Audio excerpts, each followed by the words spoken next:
Hello friend, good morning. कैसे हैं आप सभी लोग? आई होप सो आपकी स्टडी बहुत अच्छी चल रही होगी। तो एक छोटी सी वीडियो है एसएससी जेई 2024 का जो एग्ज़ाम आने वाला है उसके ऊपर, ठीक है। तो मैं इसमें ये बताऊंगा हल्का सा आपको कि आपको कैसे प्रिपरेशन करना है इस बार, ठीक है।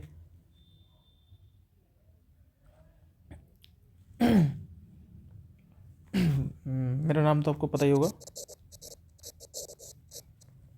कुलदीप सिंह, ठीक है।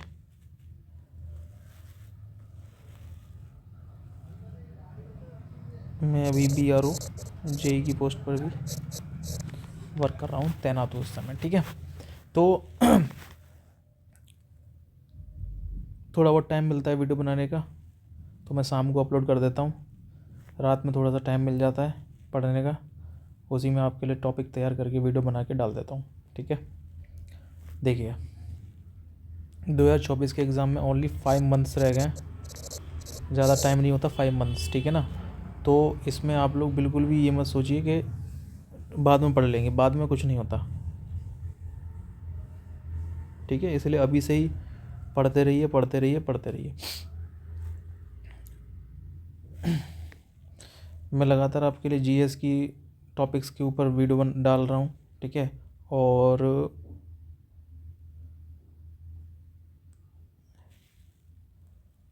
हर पॉइंट में मैं आपके लिए वीडियो बना रहा हूँ, ठीक है। तो इस चैनल को सब्सक्राइब ज़रूर कर लीजिएगा, ताकि ये जो चैनल है वो आपकी हेल्प कर सके। ये जो वीडियोस जो डल रही हैं वो आपके पास उनका नोटिफिकेशन आ जाए, और भी आपके जो फ्रेंड्स हैं उनके लिए भी आप ये चैनल को सब्सक्राइब कर लीजिएगा, ठीक है। तो देखो, नोटिफिकेशन जो है एसएससी जेई का 29 फरवरी को आ रहा है। कब आ रहा है? 29 फरवरी को नोटिफिकेशन आ रहा है, ठीक है। और एग्ज़ाम डेट जो है वो मई और जून के अंदर एग्ज़ाम डेट है।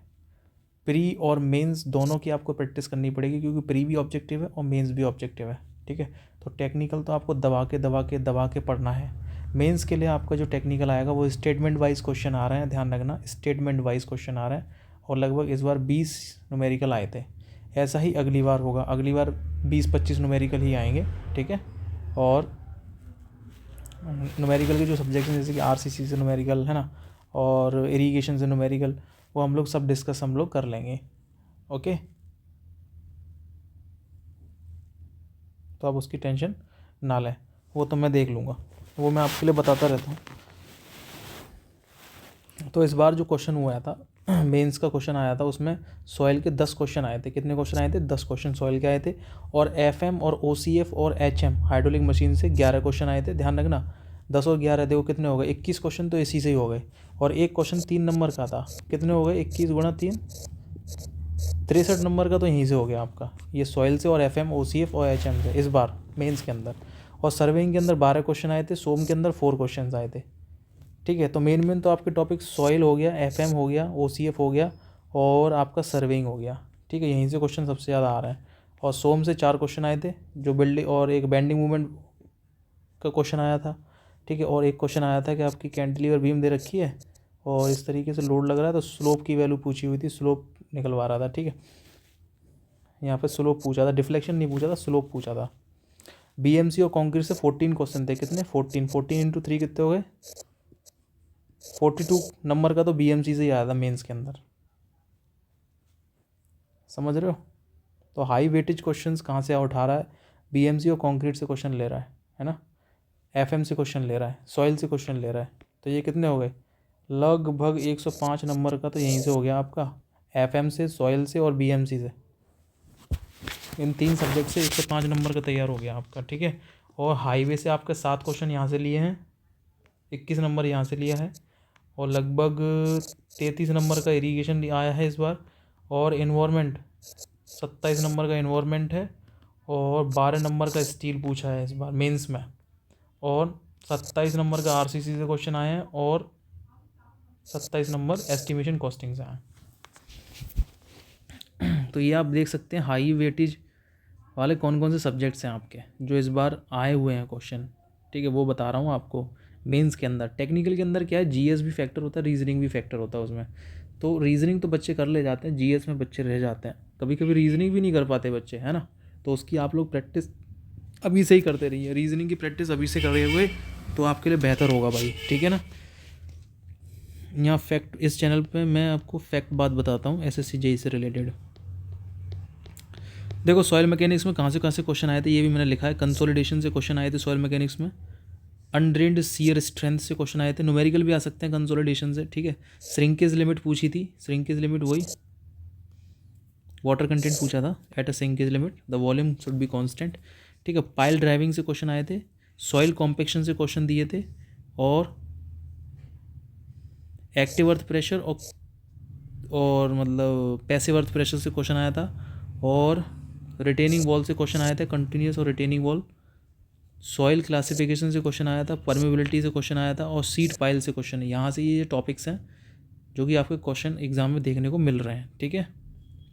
एफएम से मैनोमीटर से क्वेश्चन आया था। पंप से क्वेश्चन आए थे। एटमॉस्फेरिक प्रेशर से क्वेश्चन आया था। सरफेस टेंशन से आ रहा है। मैनोमीटर से आ रहा है। फ्राउड नंबर से क्वेश्चन आ रहा है, ठीक है। किससे आ रहा है? फ्राउड नंबर से। फ्राउड नंबर क्या होता है? Inertia force upon viscous force, ठीक है। और 2 क्वेश्चन पंप से थे। पिटॉट ट्यूब से क्वेश्चन आ रहे थे। ओसीएफ से आ रहा था हाइड्रोलिक डेप्थ निकालने के लिए, ठीक है। हाइड्रोलिक रेडियस क्या होती है? ए अपॉन पी, एरिया और वेटेड पेरीमीटर। ऐसे ही हाइड्रोलिक डेप्थ से क्वेश्चन आ रहे हैं। स्पेसिफिक एनर्जी से क्वेश्चन आ रहे हैं। मोस्ट इकोनॉमिकल चैनल से क्वेश्चन आ रहे हैं। ये एफएम से आ रहे थे। सर्वेइंग में बियरिंग से 2 क्वेश्चन थे। स्केल से क्वेश्चन आया था। थियोडोलाइट से क्वेश्चन आया था। लैटिट्यूड एंड डिपार्चर से क्वेश्चन आया था। जिनेंथ एंगल से आया था। कंटूरिंग मेथड से क्वेश्चन आए थे। Tangential angle for setting out the curve, वहाँ से क्वेश्चन आया था। बियरिंग ऑफ सन से क्वेश्चन आया था। ध्यान रखना, बियरिंग ऑफ सन से क्वेश्चन आया था। और ये मैंने सब कुछ करा दिया, आप वीडियो जाकर देख सकते हो, ठीक है। और थर्मोमीट्रिक लेवलिंग से आया था। चेन सर्विंग से क्वेश्चन आया था। मैंने सारे टॉपिक जो हैं आपको करा दिए हैं। एक बार और इनका रिवीजन करेंगे और रिवीजन सेशन चलता ही रहेगा आपका जब तक एग्ज़ाम नहीं आ जाता। सोम में एसएफडी बीएमडी और एमओआई से 2 क्वेश्चन आए थे।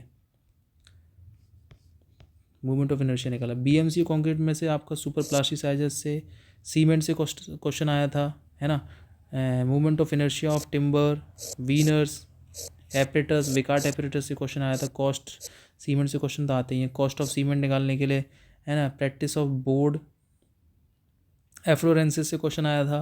कंक्रीट एंट्रैप्ड एयर, है ना।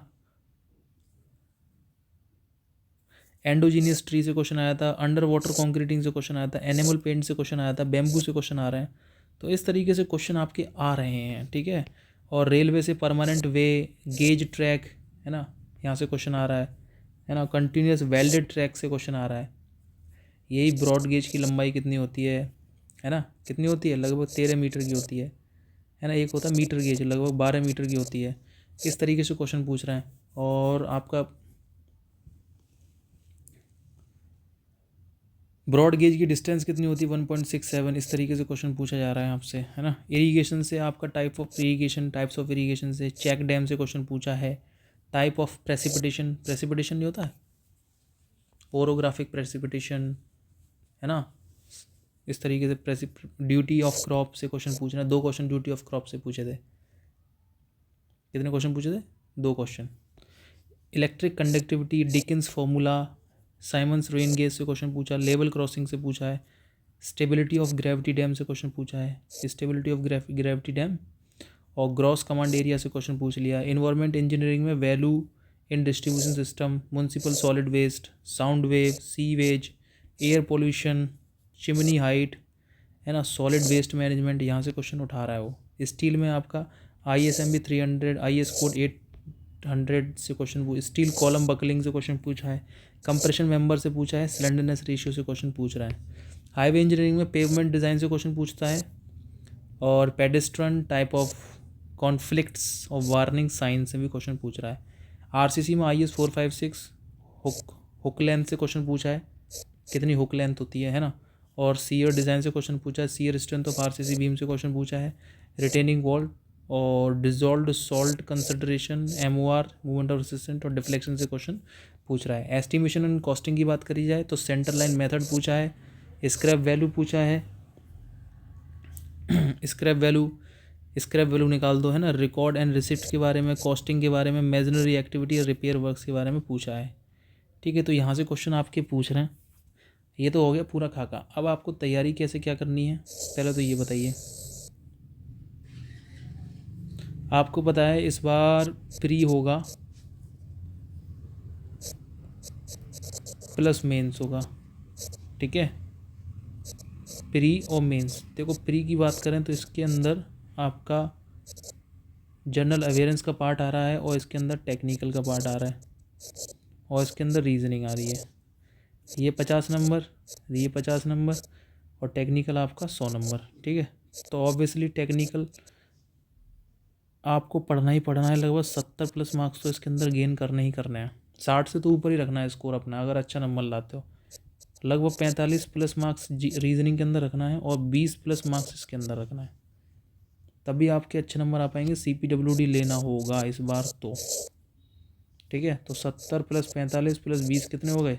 5, 7 और 4 11, 12 13, लगभग 135 मार्क्स हो गए आपके। CPWD के लिए इतने मार्क्स तो आने ही चाहिए भाई, अगर आपको CPWD चाहिए तो 135 मार्क्स तो लाने ही पड़ेंगे। लगभग 70 मार्क्स तो टेक्निकल में आने ही चाहिए, ठीक है। और रीजनिंग के अंदर 45 प्लस मार्क्स आने चाहिए आपके। जनरल अवेयरेंस के अंदर 20 प्लस मार्क्स तो आने ही चाहिए जनरल अवेयरेंस में, ठीक है। इसलिए मैं कोशिश कर रहा हूँ आपके लिए, हर टॉपिक पे वीडियो बना रहा हूँ, हर चीज़ पे। बस चैनल को सब्सक्राइब कर लीजिएगा ताकि थोड़ा मोटिवेट मिले वीडियो बनाने के लिए, ठीक है। और साथ ही साथ आपके यहाँ पे मेंस की प्रैक्टिस और करिए, साथ ही साथ न्यूमेरिकल्स की प्रैक्टिस करिए, ठीक है। वो भी इम्पोर्टेंट है क्योंकि ज़्यादा टाइम नहीं मिलेगा मेंस के लिए, ठीक है। तो आपको करना क्या है, कुछ नहीं करना, किसी को भी पकड़ सकते हैं आप पढ़ने के लिए, किसी को भी, ज़रूरी नहीं मुझे पकड़िए, ठीक है। जो भी अच्छा पढ़ाए, जो भी, मैं यही कहना चाह रहा हूँ कि बस आप टाइम को ख़राब ना करें बिल्कुल भी, कि 5 महीने हो जाएगी तैयारी, ठीक है। मैं बस इतना कहना चाह रहा हूँ, पढ़ना ना पढ़ना वो आपके ऊपर है, आप कहाँ से पढ़ें, ठीक है। मैं क्या कर रहा हूँ, जो यूथ पब्लिकेशन है, यूथ पब्लिकेशन की जितनी भी 5 वॉल्यूम है, 5 वॉल्यूम के आपको ऑब्जेक्टिव की तैयारी करा रहा हूँ, क्योंकि आपको पता है पेपर ऑब्जेक्टिव है और ऑब्जेक्टिव की तैयारी करना बहुत ही ज़रूरी है, ठीक है, टेक्निकल में। और बहुत सारे क्वेश्चंस ना हम लोगों के ऑब्जेक्टिव क्वेश्चन लगाने से हो जाते हैं। अभी आपको पता है मैं ऑब्जेक्टिव क्वेश्चन की तैयारी करा रहा हूँ, साथ ही साथ जो उसमें पॉइंट्स डिफाइन करे गए हैं, एक्स्ट्रा पॉइंट्स जो हैं उनके लिए अलग वीडियो बनेगी, जो आपको एक्स्ट्रा पॉइंट जो है वो भी डिफाइन हो जाए आपके साथ में, ठीक है। और मैं रिवीजन भी इन जो जितनी भी वीडियो बना रहा हूँ उनके रिविजन्स भी लेके आया करूँगा, ठीक है, जितना भी मुझे टाइम मिलेगा जॉब के साथ साथ, जो भी है, ठीक है ना। मिशन CPWD ही करना है इस बार, CPWD ही लेना है तो लेना है, तो उस हिसाब से फिर CPWD लेना है तो उस हिसाब से पढ़ाई भी करनी पड़ेगी, ठीक है ना, क्योंकि मेहनत लगती है, ऐसे ही नहीं मिल जाती डिपार्टमेंट, बढ़िया डिपार्टमेंट, ठीक है ना। तो देखते हैं इस बार क्या होता है, और जैसे ही नोटिफिकेशन आएगा मैं आपको बताऊंगा, ठीक है। इस बार का जो बच्चों का अच्छे नंबर है उनको बहुत बहुत बधाई हो मेरी तरफ से, और जिनका नहीं हो पाया वो अपने पढ़ाई कंटिन्यू करते रहें। तो आज के लिए सिर्फ इतना ही। जय हिंद, जय भारत, थैंक यू। और आगे आपके लिए मैं एक सीमेंट के ऊपर पूरा ब्रीफ में एक वीडियो लेकर आऊँगा सीमेंट के ऊपर, वो आप लोगों के लिए शायद कुछ मदद करेगी, 100% मदद करेगा वो। सीमेंट के ऊपर सारी वीडियो है, सीमेंट के टेस्ट क्या क्या होते हैं, सीमेंट के कौन कौन से किस सिस्टम, सब कुछ, बोक कंपाउंड वगैरह A to Z उसमें सब कुछ है सीमेंट, ठीक है। तो देखते रहिए। जय हिंद, जय भारत, थैंक यू।